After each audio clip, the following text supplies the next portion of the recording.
My name is Gavin Evans, and this is my review of Gods of Egypt. And when this movie came out, it got atrocious reviews. I think it has a 14% on Rotten Tomatoes.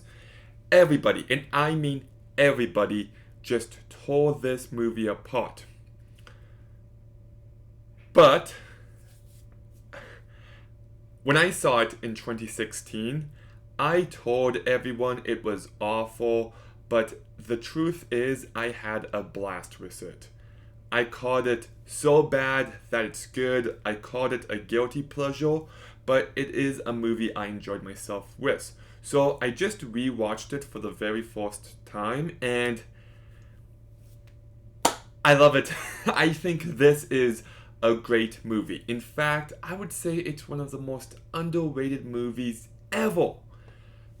This movie is just everything that I miss. This is a big, ambitious, weird blockbuster, and it just truly goes for it.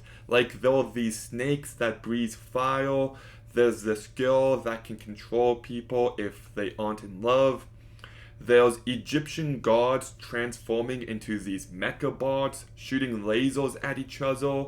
There's a sun god shooting an evil dark demon with the sun rays. This movie is just insanity in the best way possible, and I had a giant smile on my face the entire time.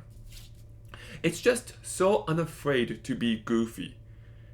It wears its goofiness on its sleeve in the most sincere way possible, and that's what works to this movie's benefit.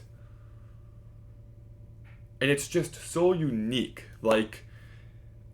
I can't think of another blockbuster like this one. Sure, there's Clash of the Titans and Exodus, Gods and Kings, and other movies of that type, but none of them are as weird or as big as this movie. And I do like the CGI. It's one of those cases where it's never trying to look realistic, it's trying to be stylistic, and that works to the movie's advantage. I think there's actually quite a few stunning sequences, and I just like how much personality this movie has. I find it funny that people will excuse Speed Racer, a movie that I love as well, but when it comes to a movie like this, they just criticize the look when I think it actually works.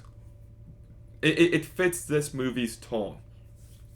I think the production design and the costumes all look great, and I just love the look and feel of this movie as a whole. I think Alex Perales directs this movie so incredibly well, and I also think there's a really effective psychological element of the afterlife. The idea of heaven and hell and living forever truly gets under my skin, and the ticking time bomb in this movie is the fact that our main character's love could possibly be unfairly damned for eternity. And there's just something so effective about that. There's also a character who wears a bracelet in order to keep herself in the land of the living, and there's a sequence where she takes it off and she gets dragged by these demons, and it's just wonderful stuff. I really love just how this movie goes for it in every possible way. There's a bunch of great booby trap sequences that I found to be riveting. There's a scene where they have to answer a riddle, and it's just filled with great set piece after great set piece after great set piece, and when we get to the finale, it just fully delivers.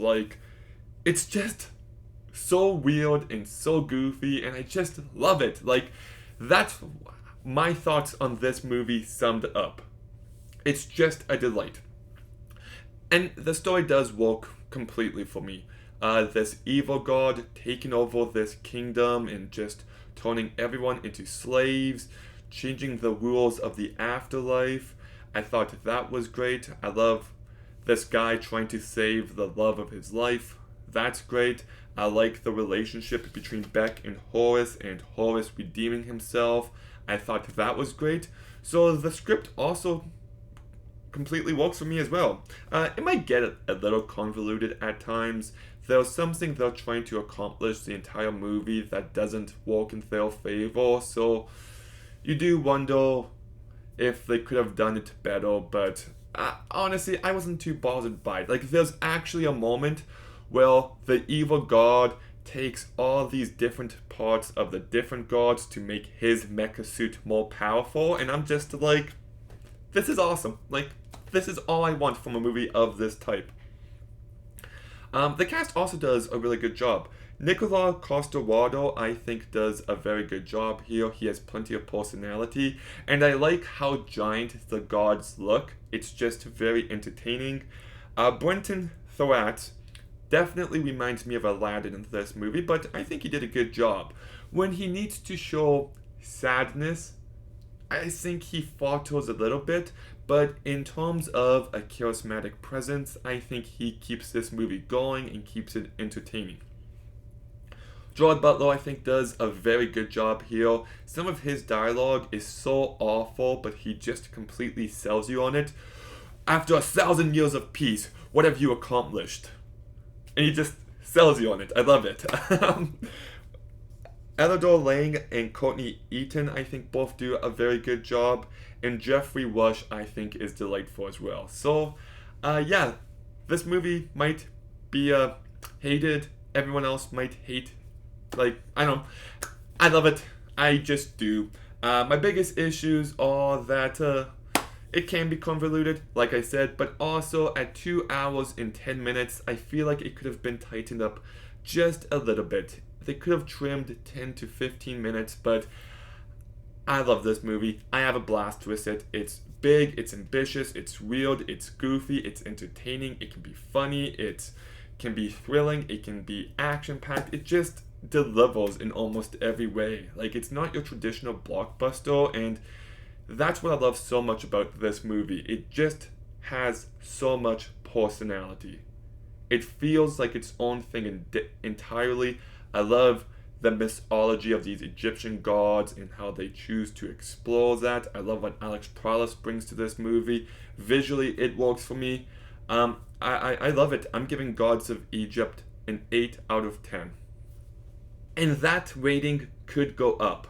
But have you seen Gods of Egypt? Are you one of the fans of it? If so, please let me know in the comments down below. Make sure you like, comment, subscribe. Stay tuned for more videos soon. And Gavin, out.